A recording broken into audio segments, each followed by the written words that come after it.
In diesem Video bekommst du von mir 10 Tipps, um sofort...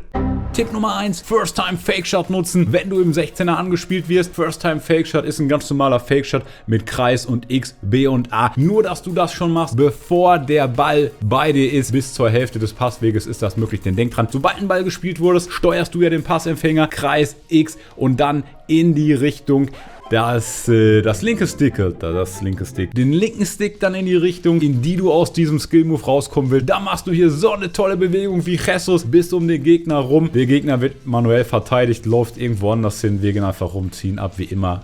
Langes Eck im 16er. Tipp Nummer 2, dort verteidigen, wo es brennt. Das heißt, unsere manuelle Verteidigung. Da brauchen wir nicht irgendwo auf einer Außenbahn oder so verteidigen, sondern wir wechseln erstmal den Spieler, holen unseren ZM zurück und können dann wieder auf die Außenbahn wechseln, wenn der ZM in der Mitte absichert wird, um dann dort zu verteidigen. Aber wir gehen nicht zuerst hier auf den Ball. Nächster Tipp, Recycling. Papiermüll, Elektroschrott, bringt eh nichts hier, FIFA. Mit Recycling meine ich natürlich den Ball recyceln. Das heißt, wenn man zum Beispiel keinen sicheren Pass spielen kann, auch nochmal einen extra Pass spielen, so einen Konter abbrechen wie hier, unentschieden oder du führst. Du hast ja nicht den Druck, jetzt sofort ein Tor zu machen. Ich weiß, Jueliton ist nicht der beweglichste, hat nur 3 Sterne Weakfoot. Das heißt, ich bin hier limitiert. Ich gehe nicht auf den Verteidiger im 16er drauf, sondern spiele erstmal raus zu Jesus, 5 Sterne, gehe dann wieder rein in den 16er, spielt zurück auf Jota. Auch der hat 5 Sterne Weakfoot, kann in beide Ecken schießen und so spiele ich lieber diese extra Runde, aber dann sichere Pässe und schließe mit Stürmern ab, wo ich eine hohe Wahrscheinlichkeit auf ein Tor habe. Bonustipp beim Recycling, die Ballrolle. Schau mal, wie schnell wir die Richtung wechseln und locker 3 bis 4 Meter Abstand zwischen uns und dem Gegenspieler haben, um dann den sicheren Pass zu spielen. Puh, irgendwo ist hier, glaube ich, auch noch Biomüll. Ich spiele immer in einem hellen Trikot und setze den Gegner immer auf ein dunkles Trikot. So bin ich mir 100% sicher, dass ich die Trikots gut unterscheiden kann. Plus, auf meinem Radar bin ich immer weiß und den Gegner stelle ich immer auf schwarz. Auch so weiß ich,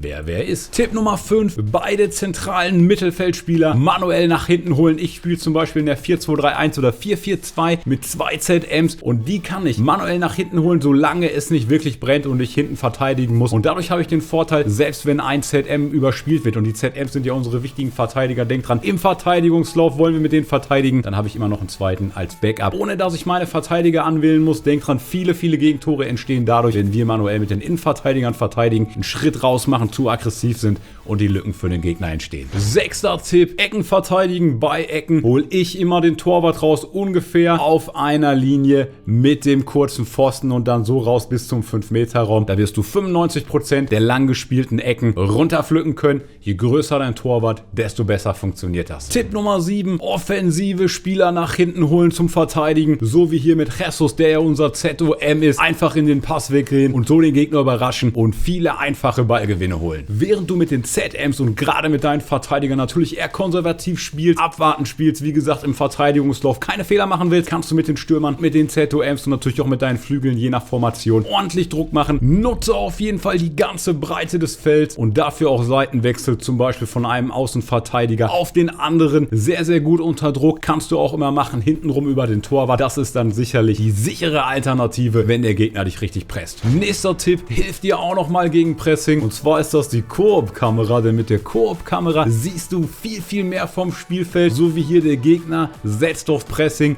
Ich sehe einfach viel mehr Anspielstationen und kann deswegen zusätzlich zur Radarnutzung einfacher die Bälle hinten rausspielen. Der nächste Tipp ist für den Anstoß und zwar ganz wichtig, mach nicht den Fehler und lauf einfach aggressiv durch die Mitte mit dem Kopf durch die Wand, sondern bau lieber ruhig auf. Gerade am Anfang, wenn du die Taktik mit dem D-Pad umstellst, dann weißt du ja, mit den individuellen Taktiken behalten alle Spieler ihre Startchemie. Allerdings dauert es in-game so 10 Minuten oder bis der Ball das erste Mal ruht, im Ausschuss, Freistoß, Strafstoß, Ecke, was auch immer, bis die Spieler in der neuen Formation sind. Das heißt, spiel hier eher locker flockig rein. Wenn du noch eine individuelle Taktik suchst, um im Game mal richtig Druck zu machen, wenn es mal nicht so gut läuft oder du dringend ein Tor brauchst, check meine 4-3-2-1 aus, abonniere den Kanal für mehr Tipps, dann sehen wir uns im nächsten Video. Ich bin raus, der Marvin. Servus. Ciao.